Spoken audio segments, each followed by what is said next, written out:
Hey, hello everyone. Welcome to the first FD4EU project, the webinar FD Insights Preparing for Regular Adoption. I hope you can hear me well. You can let me know in the chat.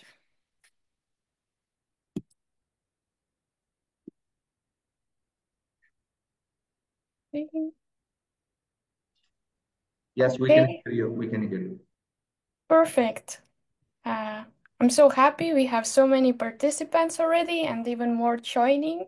But just as we have a very packed agenda today, we would like to start already. I'm Helen Orpla, and on behalf of the FD4EU project team, we welcome to the first FD Insight session. And in order to help the public sector specialists across the EU to prepare the electronic freight transport information regulation adoption, we have put together an agenda that you can see in the next slide. Please.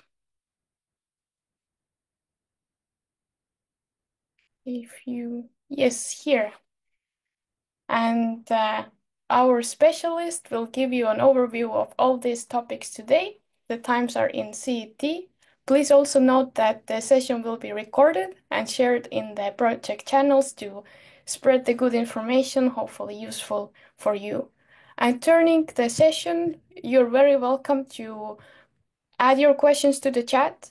We will come back to it. As you see after all the presentations, there's a dedicated Q&A session, and we would like to really answer all your questions. If we don't manage in time in this session, we will also follow up via email.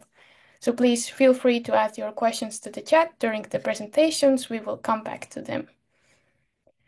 So I will give the floor to the first presenter, the project coordinator, Enrico Lanemäe from Estonian Ministry of Climate, to talk about the FD4EU project, FD regulation, and the benefits, of course. Thank you, Helena. I'm delighted to see so many participants joining today's meeting. It really warms my heart to see the webinar room full of FD believers or skeptics, but hopefully still believers. So my name is Enrico Lanemäe, and I'm representing Estonian Ministry of Climate. So you can put the next slide.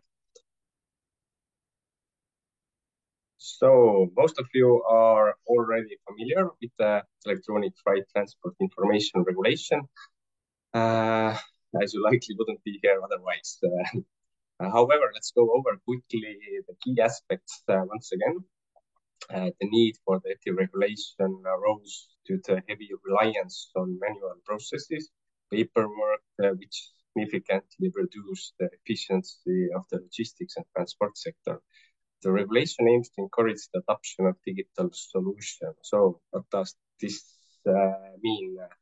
By July 9th, 2027, competent authorities in EU member states, such as police, tax authorities, and so on, must be prepared to receive and process electronic freight transport information if it is made available in digital form in accordance with the regulation. So this applies to all modes of transport, road, rail, air, wind, and waterways. The maritime sector is excluded as it operates under its own system, maritime single window, which will be hopefully integrated into a single network in the future. It is important to emphasize that the application only applies to competent authorities. Economic operators remain free to continue their processes as they do today if they prefer so. So the FD regulation establishes a common data model, including predefined data sets, subsets, digital building blocks, APIs, and certification rules. Unlike document-based systems, FD operates on data fields rather than the entire document. To illustrate this, the European Commission has provided a good example, as shown in the picture in the right corner. So FD data fields function like Lego, made up different blocks. A competent authority officer is granted the visibility only into the information they are legally authorized to see, while all other data remains inaccessible. So this ensures that the relevant parties only access the specific information they are legally allowed to. So it's minimizing the unnecessary data exposure. So every query leaves behind metadata, ensuring traceability of who accessed the information and when. So you can put that next slide. So I cannot speak behalf of the European Commission, but this could be a potential timeline. On January 9th, 25, the Delegate Act on FT dataset and subset and implementing acts on common rules for competent authorities entered into force. In this summer or autumn, hopefully will be adopted the implementing act on functional requirements for FT platforms and service providers. Early 26 or Q1 26, likely the adoption of the delegated act regarding the rules for certification of the FT platforms and service providers. And as previously mentioned, the FT regulation will enter into force July 9, 2027, and member states need to be ready for that. And in 29, the European Commission plans to review the implementation of the regulation. So based on this, the further steps will be decided. But first of all, we need to be sure that member states are ready for this. And after that, we can take the next steps together. So this timeline provides an overview of the key milestones. So next slide, please.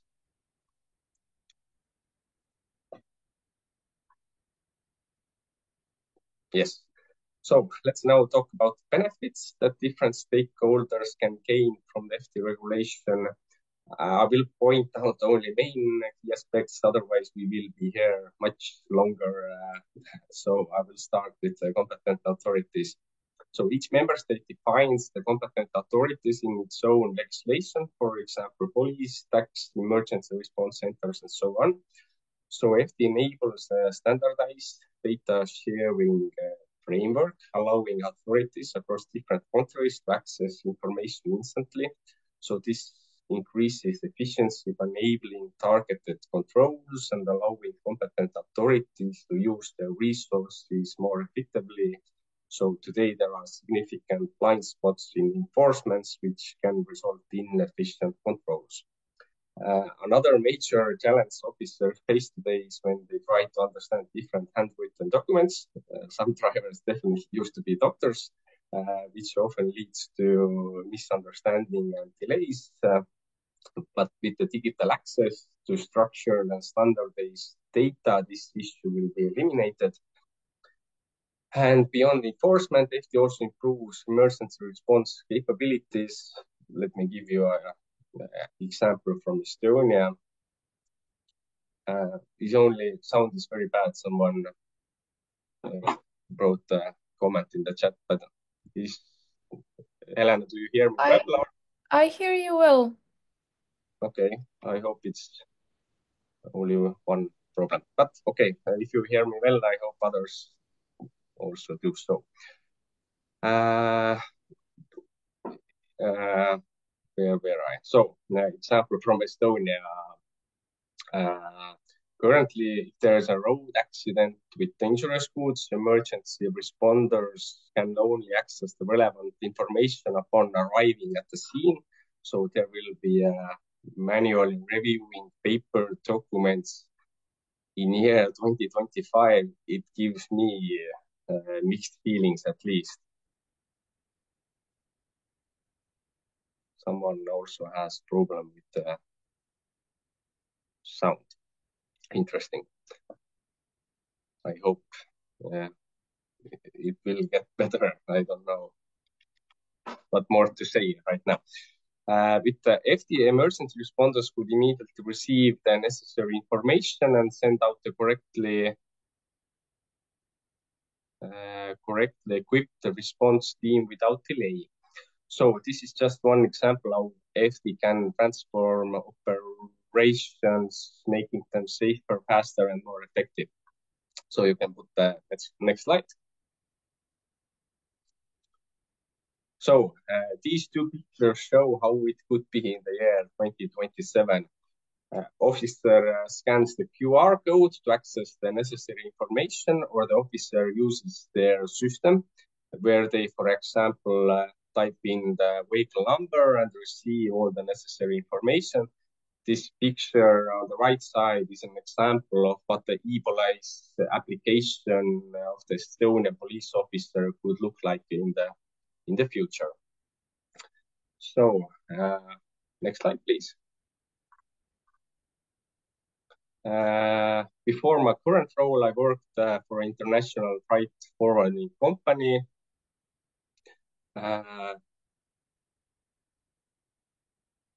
And I still remember my first day at work as I walked into the office and looked at my colleagues' desks. They were covered in piles of paper. Even though our internal processes were relatively well digitalized, we were still printing out waybills for international transport. For domestic transport, these papers were not required, but I couldn't understand how such a process could still exist in today's world. Today, companies already have the opportunity to digitize their operations without FT. I want to emphasize that the FT regulation only grants access to information for competent authorities. However, in the bigger picture, FT represents one step towards a more connected future. So, but let's take the first step first. Here are some key benefits for economic operators when they digitalize their processes. Increased efficiency is internal process reduces the administrative burdens and paperwork-related expenses. More efficient road planning and digitalized documentation enable quicker inspections as well by competent authorities, leading to reduced delays and smoother operations.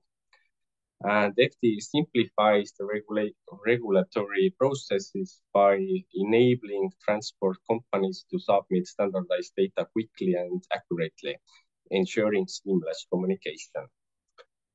And of course, certified platforms protect freight data with the advanced encryption, reducing risks tied to physical document or loss of data.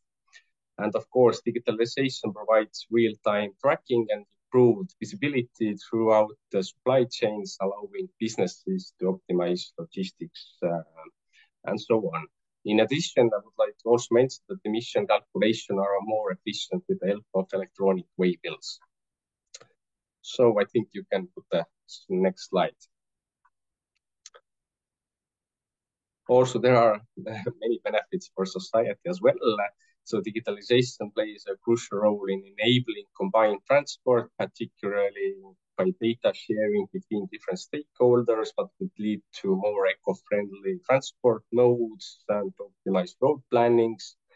So also the environmental impact is significant. The European Commission has estimated, I haven't personally checked the calculations, but I believe them that digitalization would eliminate the need to print between 2 to 8 billion sheets of paper annually.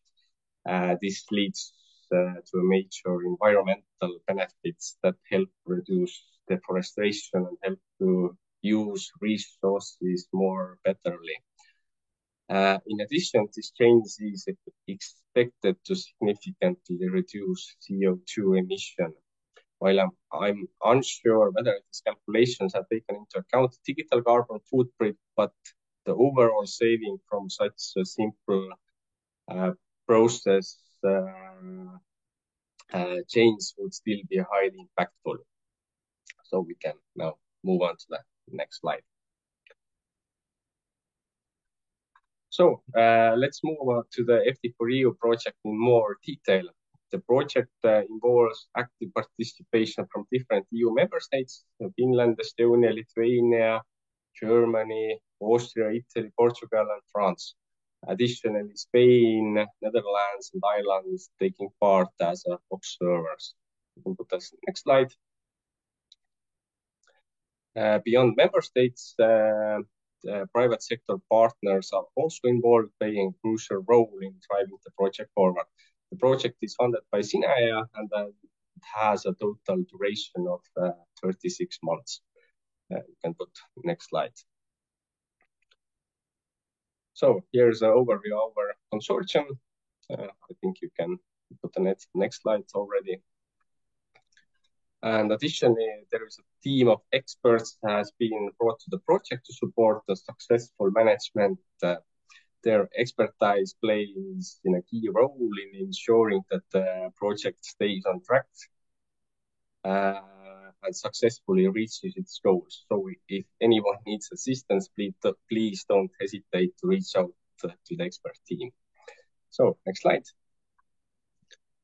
So our mission is to encourage member states to work together to develop a well-harmonized and interoperable European-wide FT exchange environment. We are developing and providing national and regional FT roadmaps, ensuring that FT is integrated consistently across member states. Also developing and testing FT gates in real-world conditions through a series use cases, both at national and cross-border level. And just like today's webinar, we disseminate the project achievements and pilot results while also establishing capacity building efforts for the stakeholder community. These efforts ensure that key learnings, best practices, and developments from the project are effectively shared and leveraged by all relevant stakeholders.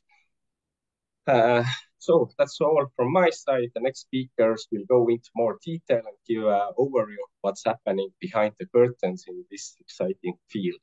So thank you from my side.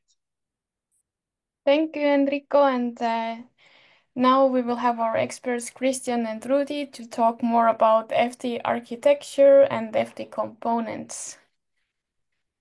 Yeah, good morning, dear colleagues. My name is Christian Lübkes. I'm part of the EET and I'm supporting the German Federal Ministry for Digital and Transport. And together with my colleague Rudi Hemelers, we want to present the FT exchange environment. Rudi, do you want to add something?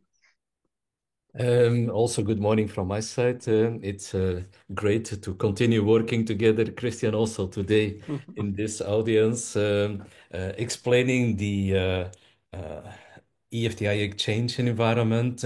But maybe I'll let you start with the first slides and I end with the last ones. Yeah. Thank you. Yeah, next slide. A brief overview of what we want to present to you with regard to the FT environment. So we want to present the core components of the FT exchange environment. That is what I will present, and then we switch to Rudi, and he will present then the FT processes, the FT common data set based on UN CFAC MNT reference data model, the endpoints of the gate-to-gate and gate-to-platform API specifications, and we will come to a conclusion then, hopefully in 20 minutes. So next slide. So this is a simple and brief overview on the core components of the FT exchange environment. We go from the top to the bottom. Let's start with the FT platforms.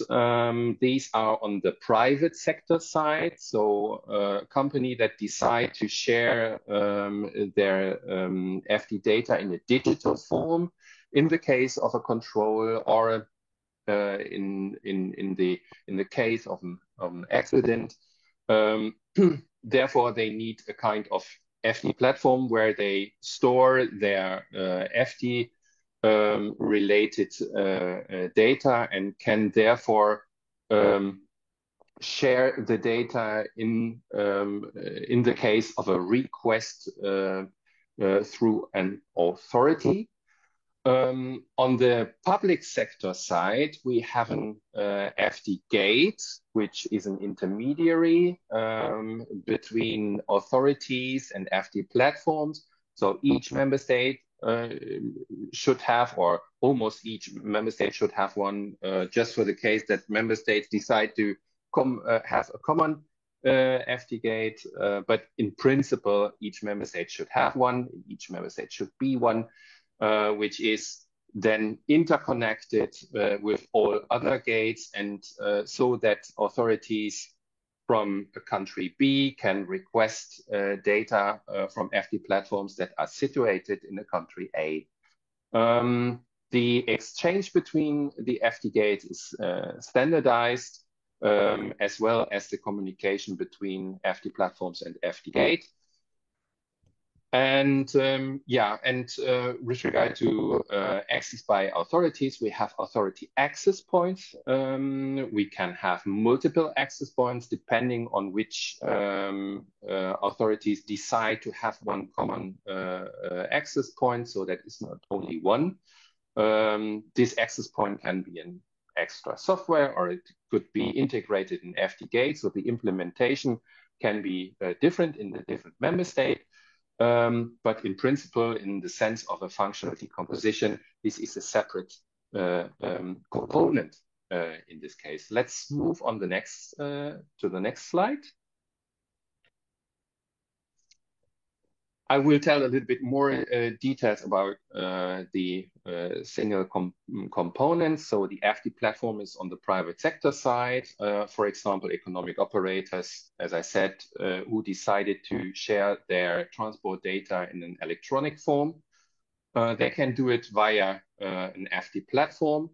The FT platform can be set up based on existing TMS and ERP systems, and reuse functions if necessary. So the FT platform as such need to be understood as a definition of specific functions. Yeah, so already existing systems can be or can provide some of the functions, but as a composition of functions, it is called an FT platform, and this FT platform will provide then in the case of a request through an authority, can provide an up-to-date FT data set for a shipment or a consignment. We need to be careful here with the definition, because the Commission decided to change this a little bit with regard to consignment movement, which means that you have a transport between a point of loading and the point of unloading. And in this case, you do not change the vehicle, the transport means, the pulling tractor. And for this case, you have a consignment movement. The identification of the data set will be done via a link and an identifier, like an IDASN vehicle license plate, or the data can be also accessed via a QR code, which the driver presents. For the advantage of vehicle license plate, or container ID, or wagon ID, or ENI number from a ship, has the advantage that the driver do not need to be involved for a data request. So a pre-check can also be done on the fly without stopping a track, so that the truck or the transport as such. Platform need to be certified to demonstrate conformity with the requirements. The Commission is currently drafting the proper platform implementing act, and based on that, platforms will be certified. Next slide. We jump to the FTGate. So the FTGate is on the public sector side, and in principle, each member state should have one. As I already said, it is an intermediary between the FT platforms and the competent authority, and it is connected with all other FD gates over Europe. The functionalities in the FD-Gate, or one main functionality is the search mechanism that will enable authorities to search for a specific transport when the transport has been stopped and they see the transport, so they enter the vehicle registration number, the wagon ID, or whatever. Some of these defined identifiers, and then can be linked to the proper data set. Yeah, so no data will be stored on the FD-Gate side except the identifiers of a transport. So no transport-specific data will be stored there, just the identifiers that are necessary to identify a transport and to get the link to the data set with the detailed information on the transport. Next slide. Yeah, also on the public sector side, there is the authority access point. The authority access point manages the identification, authentication, and access authorization for the responsible authorities, the competent authorities. And it could be a kind of user application, mobile user application that authorities can use to make their request when they stop the truck, or on the fly when they are passing a truck. So they can enter the number plate as set and can then request the data and can make a pre-check, for example, and if everything is okay, the truck or the transport as such will not be stopped. Yeah, so that is a big advantage. Or they scan a QR code, they have stopped the truck, they ask the driver for the QR code and then can access via the QR code, which includes a link through the FD-Gate to the proper FD platform where the data is stored, and then can read the proper data set. So these are the core components. Let's switch to the next slide. And this is the slide where I hand over to Rudi. As you can see, it is the same architecture. We use also the same colors, but we added a few more details that are important. Rudi, your turn. A little bit of stars also. So one time also from me, good morning. So if you look at the components of the EFTI exchange environment, then you see that there are the 5 components that have been introduced by Christian. Of course, we have the gates. Every member state, every country is expected to have one gate. They can work together, they can have multiple gates, but we expect about 27 gates to be operational in 2027. And these gates, they communicate between each other using the European coordinated e-delivery building block. And so these are specifications to make sure that we do have a trusted environment between the gates in their communication. The second component, of course, are the authorities. The authorities, you see them on the left, competent authority, end user application on the right, competent authority. They connect to their national gate, eventually through the authority access point, as Christian has explained. These are the second important component. And then we have, of course, also the economic operators. And we simplified it a little bit to group them in carriers and shippers, but again, there are going to be other service providers. These service providers, they operate their ERP or TMS. TMS stands for Transport Management System. And in the future, if they want to communicate in a digital format with authorities, then they need to use these EFTI platforms on which they store, they maintain EFTI datasets. You see them on the right side, on the left side, which can be accessed by an authority. In the middle, we see also these identifier registries, and the identifier registries, they are there to enable an authority to take, for instance, the vehicle registration ID or an barge identification in case of inland navigation, and to use that identifier to find and access the EFTI platform on which they can then access the EFTI datasets. So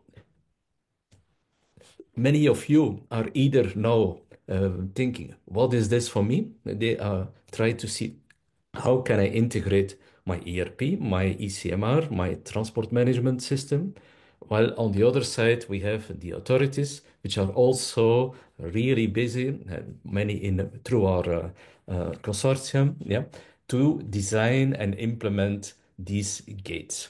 There are three things that we included in this in this presentation to give you already a feedback of the experience that we could create and document within the pilot projects and within the projects that we are currently coordinating within EFTI for EU. So if we go to the next slide. The first building block is, of course, the processes.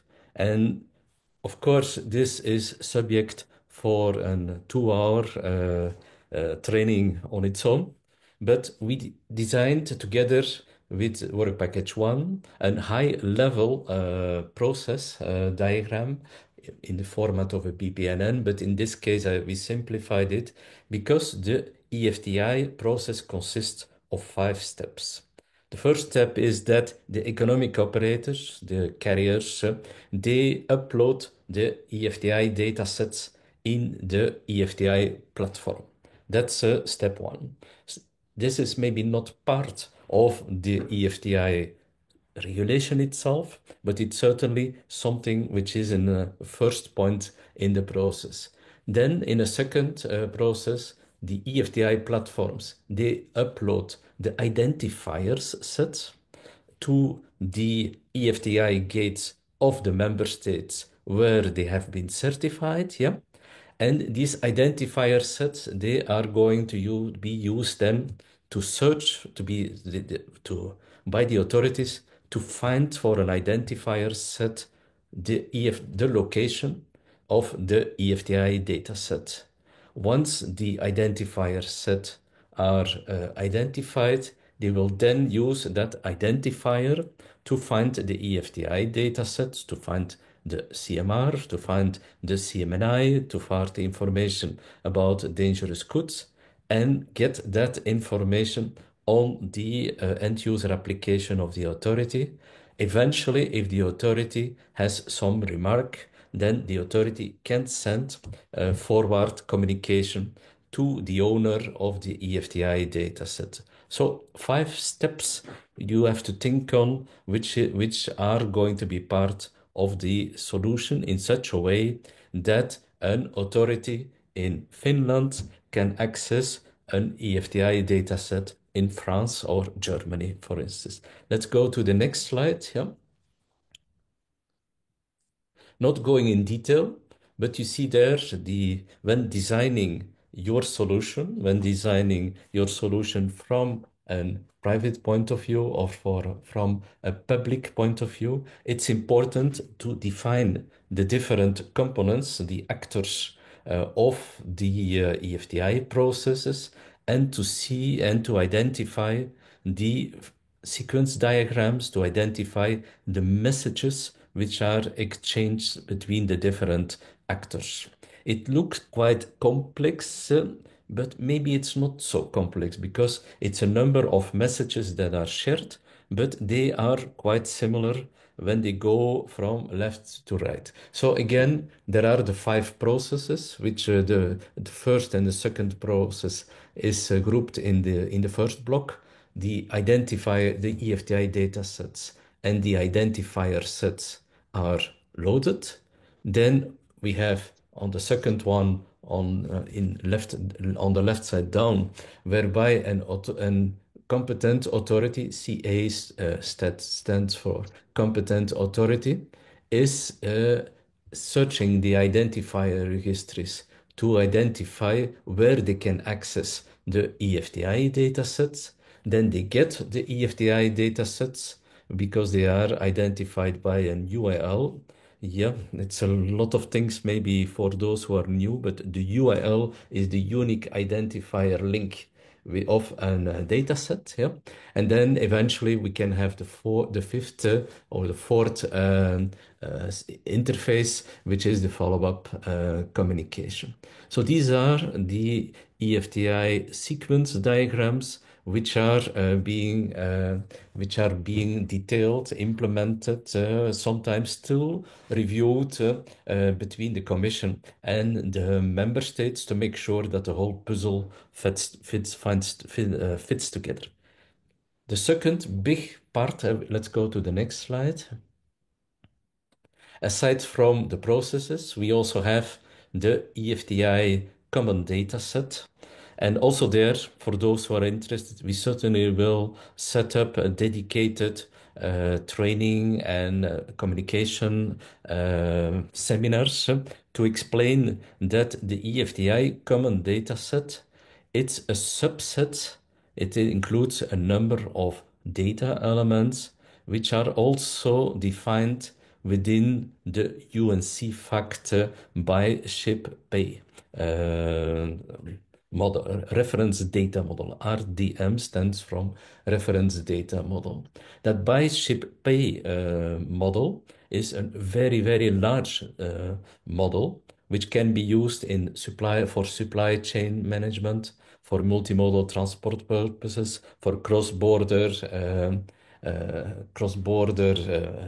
exchange processes, more and more also for sustainability reporting. But in our case, of course, the core focus of the initial regulations of the EFTI regulation is on everything which relates to consignments.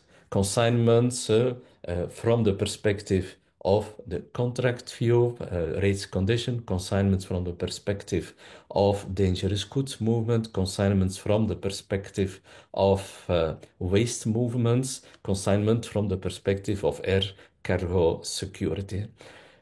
You will know there that this MMT model is a very large model. Sometimes we also add new data elements because of the European regulations that we meet at this moment. But it is important to remember that this EFTI or EFTI common data set is a subset of this multimodal transport data model. Then someone asks us, why are there 178 subsets? Well, this is because we have identified through the last couple of years that aside from the 7 European regulations that are in the scope of EFTI, there are also about 170 member state regulations which are in the scope of EFTI. This is because they are using the same data as the European ones. Or sometimes there are some data elements which are specific for a member state.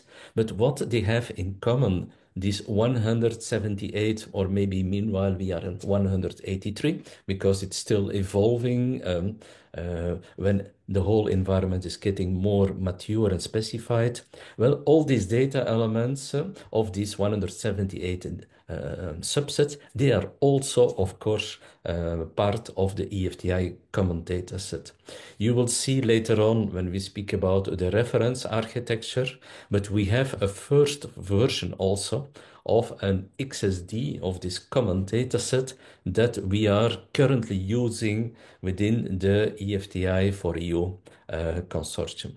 So certainly for those of you who are interested in that subject, we will certainly also organize additional information session. Then coming to my last slide here. The third component is, of course, that we need to build end-to-end interoperability. And this end-to-end interoperability, this is one of the key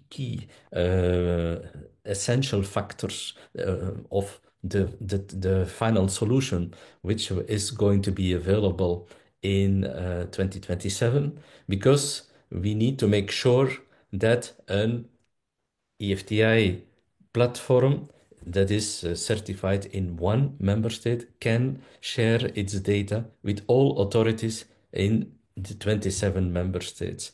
And you see there more and more, we also have a first release of the endpoints, the REST API endpoints, in this case, between the gates and the platforms, knowing that in parallel of these REST endpoints, we use the same payloads for the AS4, for the e-delivery communications between the gates and eventually also between the gates and the platforms. But of course, here we see that we have three challenges, is to balance a national autonomy with EU harmonization, because the member states, they want to integrate their gates within their national data sharing ecosystem. We also see there that we need to fine-tune the EFTI common data sets to harmonize eventually data elements which are not necessary, or maybe add other data elements to make it workable in practice. And of course, we also try to make sure that we have an environment whereby the economic operators can use the same data for business to government and business to business data sharing. And so the conclusion slide, if it's still there. Yeah, that's thanks then from our side. Christian, are you going to add a last word on this? Yeah. I think let's move on, as we have many other topics to cover. Thank you, Rudy and Christian. Very good insights, and thank you everyone who put their comments in the chat. We will come back to them at the Q&A session or later in a written format. So we are happy to have all these questions, and nothing will remain unanswered. Also, we will share the slides after this session. You will get access to all these slides. You can take a more time to give a look. But the next speaker will be Teemu Heikkura, talking more about the FT reference architecture. Hello, thank Yes. you. So my name is Teemu Heikkura. I am from Finland, and the organization what I'm representing is FinTraffic. So we are implementing the FT gate here in Finland. So Traficom is the agency who is the responsible, and the FinTraffic is the implementation part. And today, after my presentation, I hope that you know what is the reference implementation and what's the reference architecture and what's the difference of those, and where you can find the reference implementation, what for it is. So maybe next slide. So the reference implementation, in very, very short, it's one of our project deliverables. So we have promised that we are doing one reference implementation, which can help member states to implement the FT gate, so that they have some baseline where to start. The reference implementation, it's working implementation. It has some limitations. We are going through those limitations shortly, but still it is working implementation. And one thing what I want you to understand in the beginning, that the reference implementation, reference architecture, quite often we are speaking those should mean the same, but they are not the same thing. The another one is a little bit more than the another one, but you will see shortly what they are. And then some of you might already notice that there are some car pictures, and why car pictures? We as a Finns, we are rally nations, so we like rally, and that's why I decided to use rally car pictures to figure out and give you more understanding what's the architecture and what's the implementation because it's quite hard you to understand if you are not a software developer by heart. So that's why there are some car pictures. So next slide. So let's start with the architecture. Architecture and the reference architecture is the picture which describes how the implementation is built, what components there are, and how those are related together. In the left, you can see one reference architecture picture from FT Network. You can see those platforms, what Rudy and Christian mentioned earlier. You can see the gates, you see the interfaces between those, and you see the external authority access.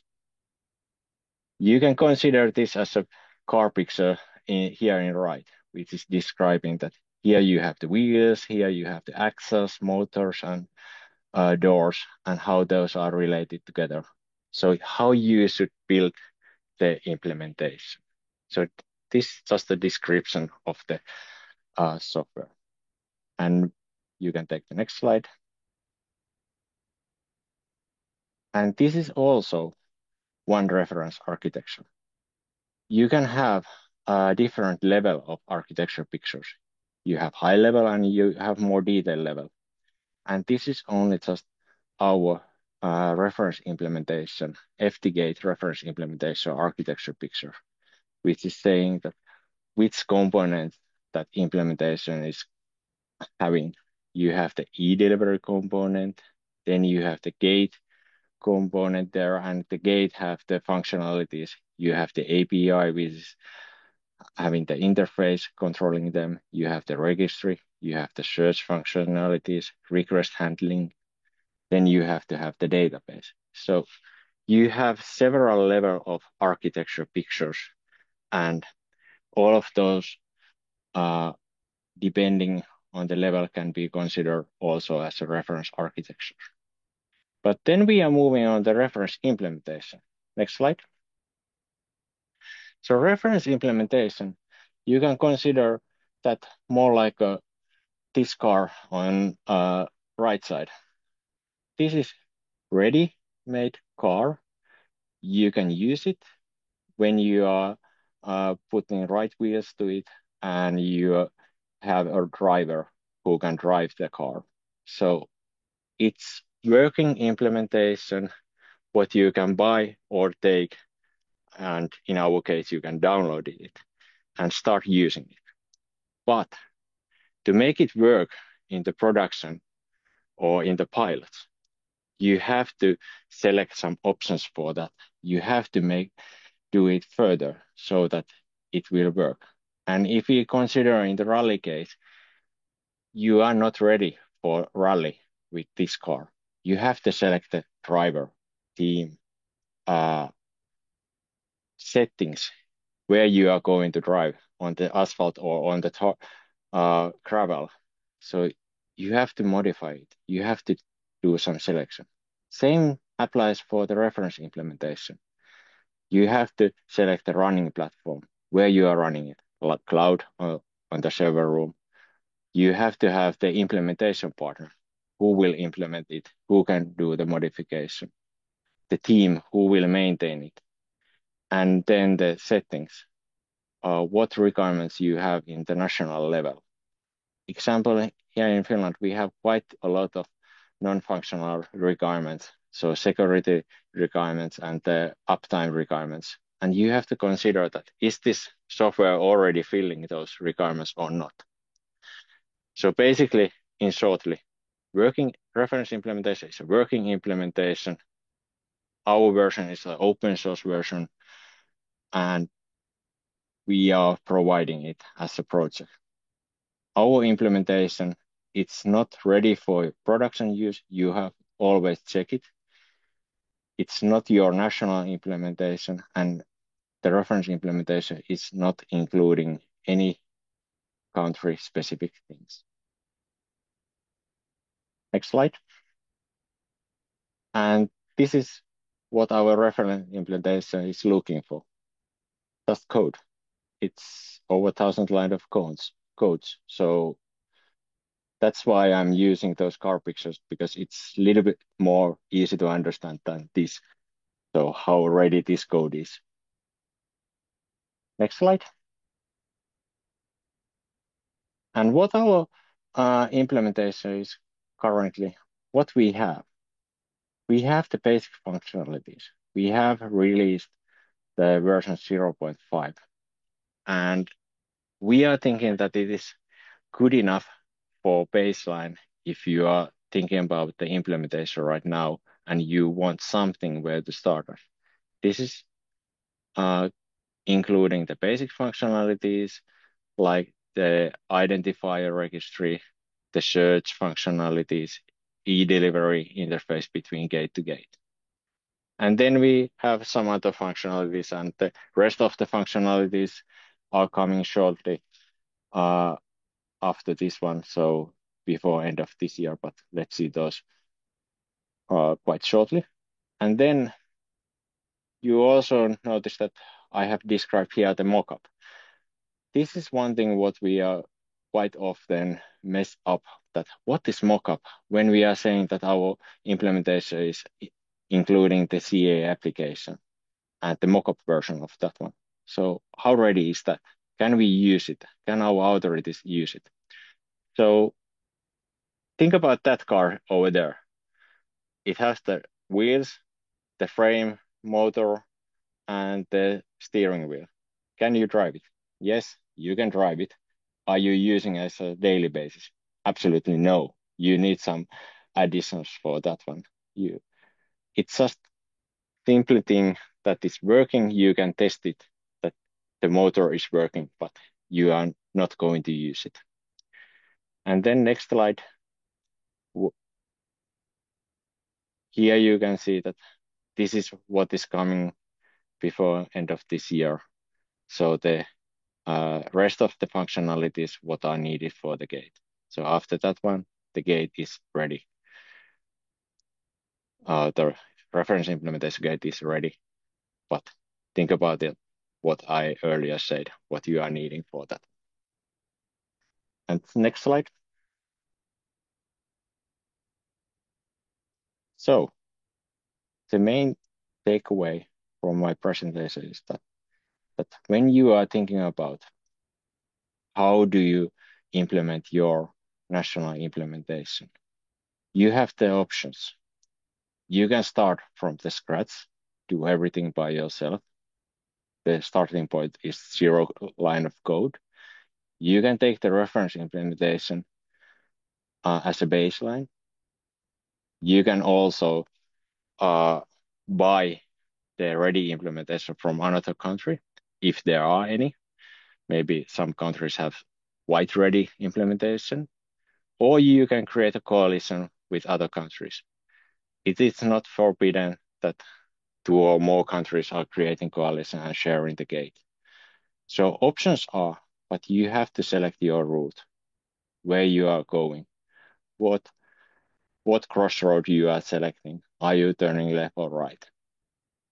But in every case, remember our project and remember the reference implementation. You are finding it on GitHub. It's totally open and it's free. So please go there, download it. And you are going also find the interface descriptions there. So what are the interfaces? So if you are the platform developer, you can find those interfaces over there. And also for e-delivery, there are e-delivery settings already available there. And then the last slide. But remember, when June 27 is going, you have to be ready. Your rally car has to be ready. You have to have the sponsors. You have to have the team, driver, wheels, so that when the date is coming, you are ready to start the race. So thank you. Thank you, Teemu. Very good presentation. Hope it made some things clearer and also provided some resources for member states.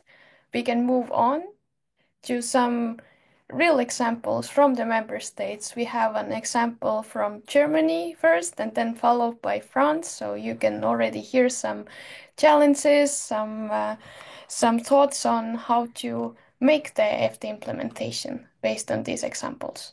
So I will give the floor to Birgit. Thank you, Helena. Good morning to you all. My name is Birgit Fassbender. I'm working for the German Federal Ministry for Digital and Transport, and I'm responsible for coordinating FD in the German government. Next slide, please. Next slide. So I want to talk to you about what we do as a federal government, and also I might mention the competent authority here and there, which is also very active in preparing for FD. So first of all, we set up a national research project on platforms that was at an early stage. The project is already finished. We set it up together with Fraunhofer, and the task was to develop a platform which is the economic side of FD on the basis of an ECMR to actually to help the economic side to put up the platforms and have like some kind of reference implementation for platforms. The problem, unfortunately, is that the FD dataset wasn't finished and complete and published before the project ran out. But still, there is also a reference implementation which is public for a platform. So there has been done some basic work on this. The project finished last year in December, and we had a budget of about 1.1 million euro for this development. So you can, of course, have a look at the Fraunhofer webpage to find more about it, or ask me anytime. Next slide, please. We also set up a national research project for analyzing tasks. So we saw the need that we also have to learn about the situation in Germany concerning implementing FDs. So we wanted to have a team to help us assess the national impacts of FD in general, and also have more expert knowledge at an early stage to analyze the European regulation and the impact on Germany, and do we have any specific situations here in Germany that we need to take into account. We also wanted to analyze what systems do we already have for this data exchange, or what do we have to set up new. And we also had to estimate, of course, how much would the FD gate be, because we are, as a public administration, have the responsibility to set up and to run the gate at last in our responsibility, even if we don't do it ourselves. And we also wanted to have FD platform requirement analysis, and we also are working on analyzing national certification procedures within the FD4EU project. And another task, which we are discussing already, and which will be, I think, very important in the future, is the FD governance. Like, how do you want to run and update and take care of the FD gate in the long run, in the future? So this first national research project goes on until the end of this year, and when we have a budget of around 400,000 euros for it. And it's very helpful, and I can only recommend to have something like that, to have like an expert team to discuss those detailed questions on FD. Next slide, please. We also started to take care of the national gate, of course. we started to have an economic feasibility study that we did last year. So we needed to know how much money do we need for development and operation of the German gate. And as we didn't have any comparable models, let's say, we had to find a lot of data and do comparisons and estimations with the help of our national research project experts. But it took us six months to set this up, so it was a bit complicated. And my recommendation here would always be, don't wait too long until you analyze the cost. We also have a lot of stakeholder involvement within the ministry, so we're not working here just alone. We're trying to engage stakeholders everywhere we can. In the end, we took the decision to give the responsibility for developing and running the gate to a state-owned company. And this is what we're working on currently. I also made sure about 2 years ago, I started to work on this to have money to develop the gate this year. And for the starting year, which is this year, not the starting of FD, but the starting of developing a first gate that can be tested within the FD4EU project, I raised 3 million euros, but this is only a rough estimation, I have to say. This is why I didn't give any numbers for the future years, because it's really, really difficult. I mean, I have around this amount for the coming years as well. But we don't really know how much it's gonna cost, and we also could end up spending a lot less on the development. This depends actually on the reference implementation of the EU project that Timo described before. So we have to analyze in what way and how we can use it in Germany. The ideal situation, of course, would be we just use the reference implementation as it is. But as Timo said, every country needs to adapt to the national situation. And as Germany expects a lot of traffic in the gate, and also we have also very many participants in the gate, because we have a lot of states, we have a lot of competent authorities that do controls. So we don't have only 5, we estimate a couple of hundreds competent authorities that we have to connect. So we really have to analyze what adaptations we have to make with the reference implementation. But of course, this is a huge help to start with. Right now, I'm still negotiating the contract with a company, but I hope we can start very, very soon, which would mean March, to engage our company within the FD4EU project to do the first tasks analyzing the reference implementation. Next slide, please. Yeah, participating in FD4EU, we are, I'd say, heavily engaged as Germany. We took over the lead of the work package 1, and we have raised some funds to have experts helping us doing this, which is between more people, but one of them is Christian Lübkes that you heard before on the architecture topic. And we are doing a lot of basic work in work package 1, like collecting information on the situation within the member states. We did country roadmaps to have like a big overview of the countries and what the situation is, what they're planning to do. We're also analyzing the delegated acts and implementing acts.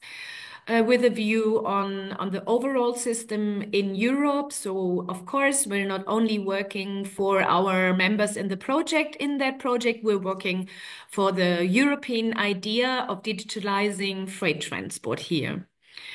We also participate in testing, but here it's our competent authority responsible for it, and they are also heavily involved in the project to contribute to FD as a whole. We're trying to develop a harmonized governance model, and we are trying to set up certification rules. But these discussions are very intense, I have to say, and it's also these discussions are also difficult. To find a governance model means you have to think about a structure, and you also have to think about funds, and the certification rules right now are only for the platforms, not for the gates. But still, we're discussing ways to make it simple and not too expensive. But this is a huge task, so we have to see how far we can get until the end of the project next year in March. The duration is until next year, of course, March, and the budget for this work is 500,000 euros for Germany. Next slide, please. Yeah, I wanted to give a few examples what we're also doing to explain and to communicate about FD. So we're doing a lot of conferences and workshops on an international and also on a national basis. I have collected a few examples here. For example, we did a workshop at the Munich Transport already in 2 years ago, but I realized that FD wasn't a big subject within the logistics industry 2 years ago. It was pretty early. So it was also like a small expert workshop, but we're going again this year, and we're going to do a conference slot on FD again. And it will be focused on the practical side of FD, which is on the one side, the platforms, and the other side is the digital control operations by the competent authorities. We also did digital workshops with, for example, with an IT association in Germany called Bitkom. We did a workshop at the very big logistics congress called BVL, together with companies that are the ones who will hopefully apply FD, Rhenus and Schenker. And we also integrate our competent authority doing the controls digitally in the future.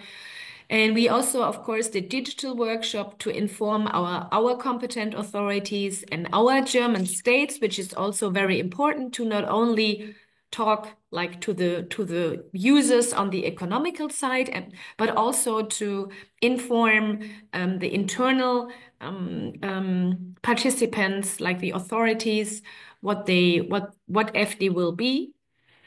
And right now, I'm doing a series of workshops on the platform architecture together with Christian Lübkes, and we're inviting digital experts in associations and companies that would in the future be candidates to offer platforms or work as a service provider.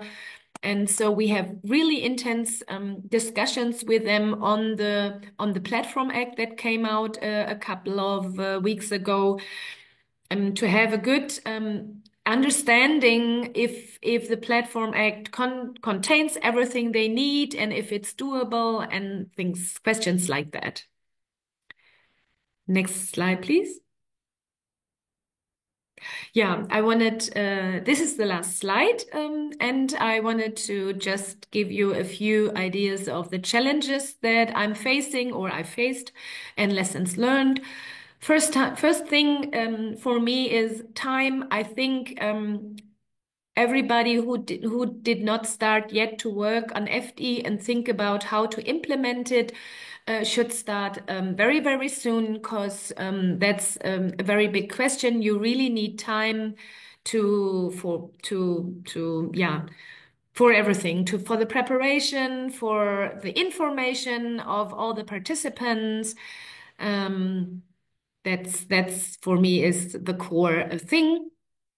And the whole planning and preparation is challenging because it's quite a new subject for us, and it's also time consuming. For just to give a small example, like estimating the budget for an FDGate IT module was pretty difficult for us because something like this does not exist yet. I also see a challenge in the general, comparably short time for the implementation. We have to be ready by July 2027, and it's not enough to have a running gate. We also need platforms on the economical side, which is also a challenge.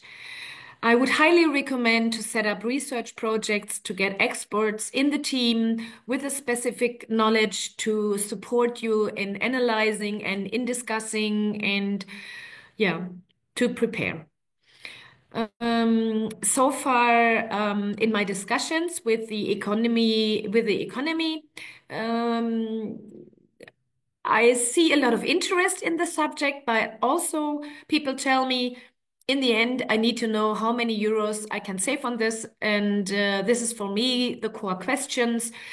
And right now, I personally, I'm not in the situation to really have a based or on knowledge based on numbers to estimate how much money the economy will save. The estimations that we know are all a bit general, but in the end, it comes to the use of FD and a very specific number of how much money do I save using FD. So I have to work on this. The general cost is, of course, a subject which is not too easy. And also the certification seems to be a subject because from what I have heard from our certification bodies in Germany, this could take up like the whole, including a certification process, could take time from 1.5 years to 2 years, which is a long time. And so we really have to hurry up to have platforms ready in 2027. I also see that like specialized experts for data modeling, for example, we usually don't have people like this in the ministry. We might find people like this in the competent authority.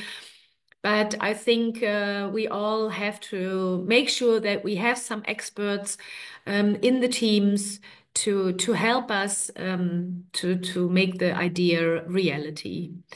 I want to say that joining FD4EU was the best decision I could absolutely do. It's the best thing to discuss this in my expert groups in FD4EU, to learn from all my colleagues and to discuss with them and to share our knowledge and they share their knowledge. And we do the development together, the reference implementation. And this is really the very best thing I have done. So I highly recommend, if you have a chance, to join on a European level, European groups and research projects to work on this together, then please do. Thanks a lot. Thank you, Birgit. Thank you a lot for sharing the German example. I think it can be very helpful for other member states to get an idea what the FD implementation can look like. But just to give another point of view, we also have an example from France. Victor, I would give the floor to you. Okay, thank you very much, Helena. Good morning. My name is Victor Dolci-Mascolo. I am working for the French Ministry of Transport as a logistic project manager. It's a pleasure to me to describe you what's happening in France regarding EFTI. So we can go to the next slide, please. we wanted to motivate the future EFTI service provider to build EFTI platform. And because if there is no EFTI platform in the market in 2027, the freight transport sector will not be able to use EFTI. That is why we launched in 2021 a call for project called Logistic 4.0. And the aim of this call for project was to accelerate innovation in the transport sector regarding digitization and decarbonization. There were 3 topics in this call for project. The first was about digitization of supply chain. The second about transition for ecological sustainable supply chain. And the third, the automation of supply chain. We had the change in the topic digitization of supply chain to have 4 proposals from 4 French companies. And they proposed to build EFTI platform mainly on the road sector, on the road transport. And they were granted for 12 million euro. The whole budget of the call for project was 90 million. And this call for project duration is between January 2022 and December 2027. Next slide. If we want to implement efficiently EFTI in a country, we need to work with all the stakeholders. That's why we show this slide. We have in the center of the slide the Ministry of Transport, which is responsible for the implementation of the EFTI. And after we have to work with all these organizations, which are here shown. The first, we have to work with the other ministry, because other ministry are doing controls, like the custom, like the police, the gendarmerie, but also with the inspectors from the Ministry of Transport. Secondly, we have to work with the economic operators, because they are going to use EFTI. That's why we have 2 working groups, 2 national working groups, one with the economic operators, which consists of transport trade union, French transport company, but also future EFTI service provider. We're working also with Imprimerie Nationale Group, which is a private company but owned by the states. And they are specialized in the digital identity and also in IT development. Okay. No, the previous slide, please, because I didn't finish what I want to say. Okay. We have with Imprimerie Nationale Group in-house contract.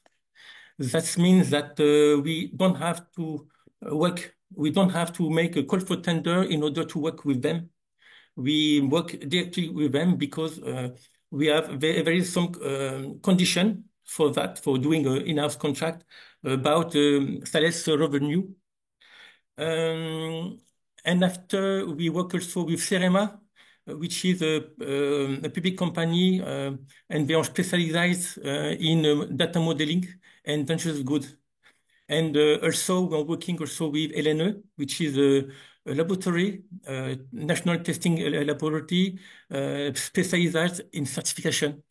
And COFRAC also, which is our national accreditation body. And I would like to say also that Imprimerie Nationale is also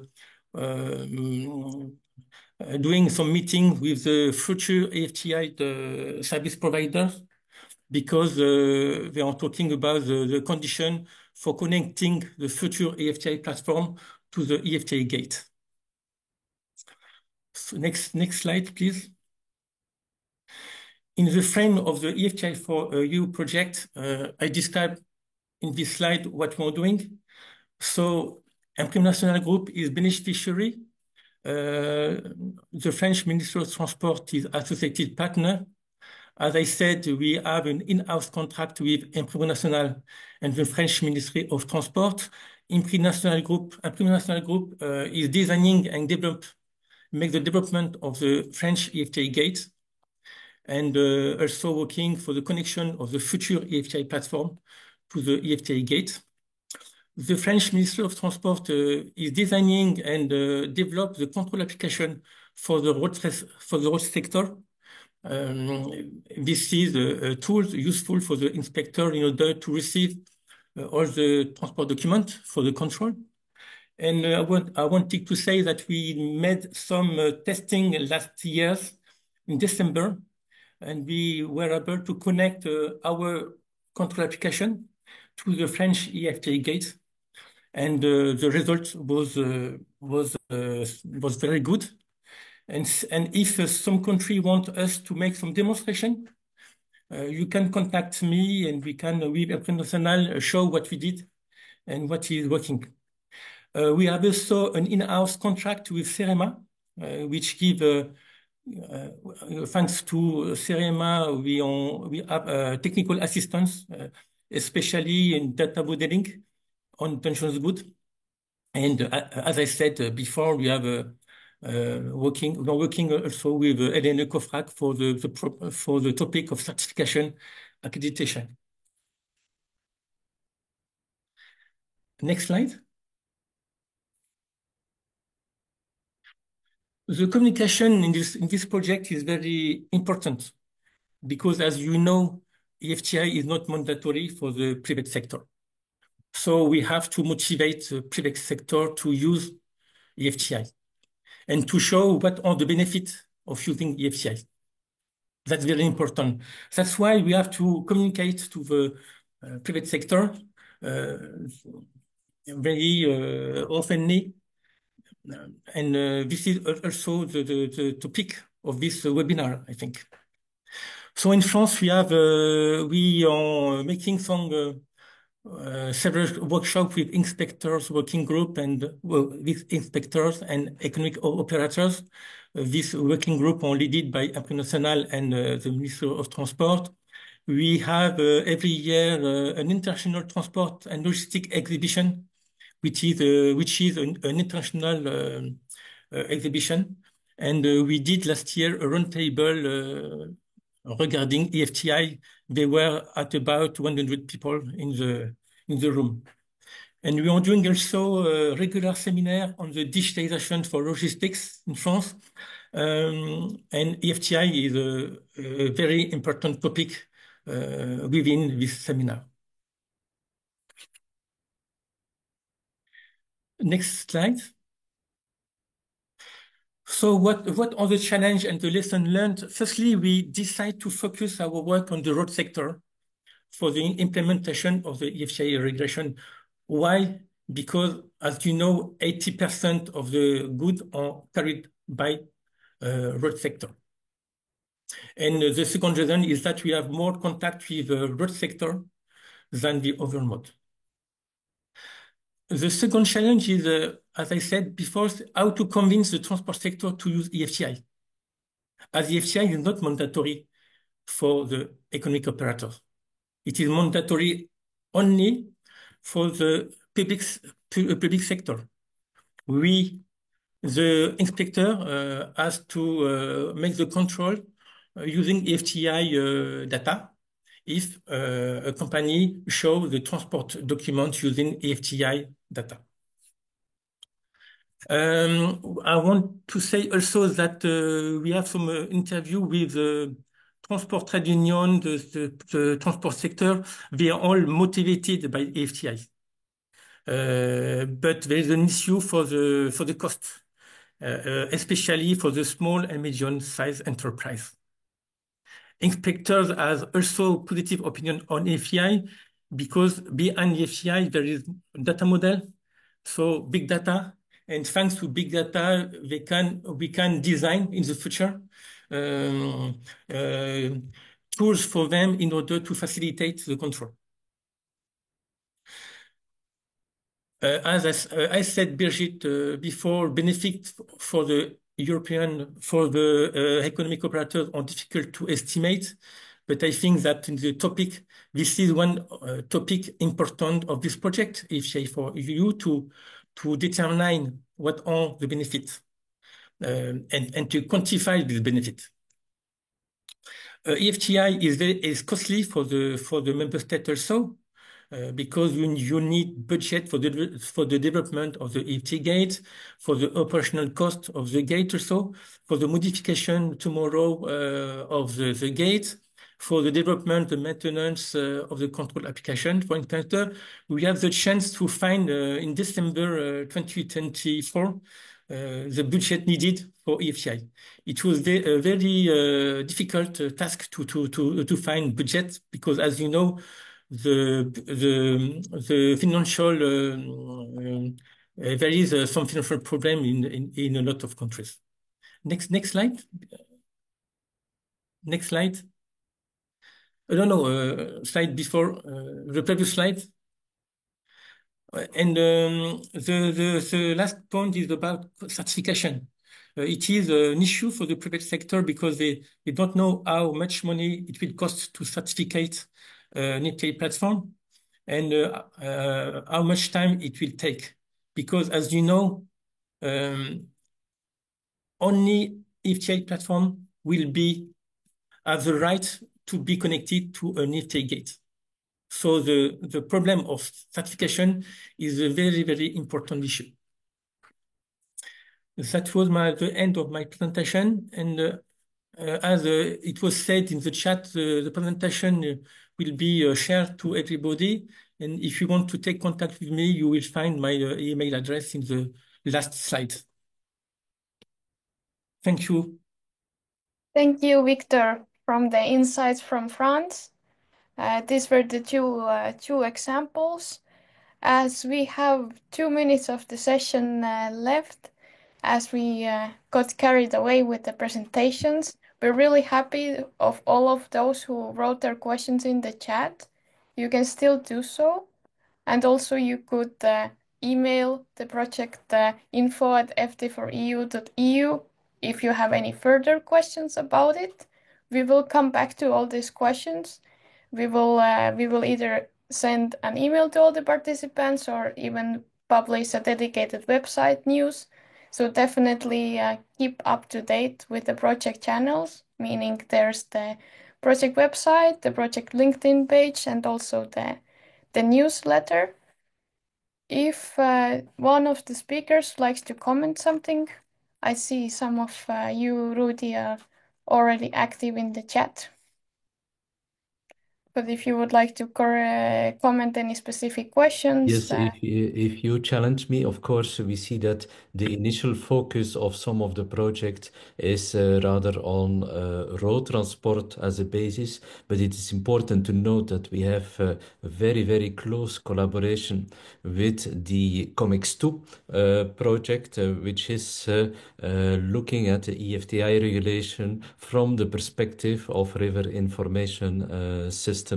So we expect that the same EFTI exchange environment is going to be supporting all different modes of transport. So it's a step-by-step approach that we are looking into and explaining why. Maybe Victor, you can add one word on that. The initial focus is often on road transport, but we certainly keep the eyes open for how to integrate the river information systems with road transport. Maybe, Victor, you can say one word about Yes, what I said is that we begin with the road transport because we have a lot of relation with the road sector, but after we are going to integrate the roadways transport and also roadway inland the navigation transport. That's no problem, and also the air transport. But we begin this road transport because it seems more easy to begin with this sector. Thank you. Thank you. Also, what is very important to notice that we are gathered some expert knowledge about FT. However, we are not representatives of the European Commission. So some of the questions are very specific and only the European Commission officials can answer it. We will let you know which ones we can form a concrete opinion about and what we can just comment from our point of view. So just please notice that difference as well. And I see also Christian is very active in the chat. Would you like to comment some specific questions?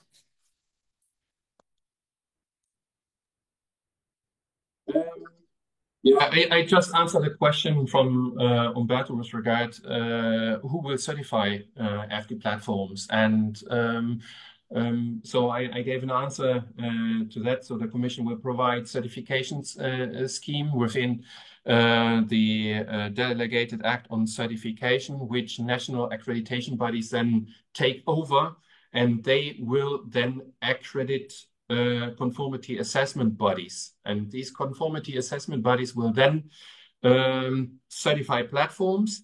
This is a longer process, as we learned. So from the point where we have a certification scheme, it will take maybe 1.5 or 2 years that we have a certified platform by then, because the accreditation body needs time, maybe up to a half a year. Also, the certification bodies must do trainings and so on, so that they are able to certify platforms. So that is important. So there were a lot of questions that we not are able to answer. I gave a longer answer to Artemis with regard to ECMR and clarified that ECMR is not the FT data set, because I saw that several times that we are talking here about ECMR, but ECMR is not FT. It's just a part of information of an FT data set. That is quite important that we make a distinction here. And it is also, ECMR is for the whole shipment. And we have a definition for a FD of a consignment movement, means place of loading, unloading with the same transport means. That is quite important. So the data set is according to a transport movement. So that needs also to be understood. But that is maybe a point where we can address the next training and go more into the details for that. But many thanks for all these questions. Yes, thank you, Christian, and thank you for pointing out that this was the first insights session about FT. Definitely is something we want to go on in this project, dedicate more for the public sector, but also we have the economic operators, the business side. So stay tuned, follow our channels, and then you will learn more about the FT. You can ask more questions. And if you have suggestions for the future ideas, what topics you're especially interested in, then please also send us a note in this chat now, or a separate email or a message on LinkedIn. So we want to dedicate it to be as useful as possible. But thank you. It has been the extra 5 minutes. Maybe we would close the session here, and we will come back on all the questions definitely, also together with the PowerPoint and with the recording. Thank you so much for joining. We're so happy that there were so many of you, and see you at the future FT events. Thanks from my side as well. Yes. Thank you. Many thanks. Thank you. Bye-bye. Have a good day, everyone. Have a nice day. Thank you. Bye-bye.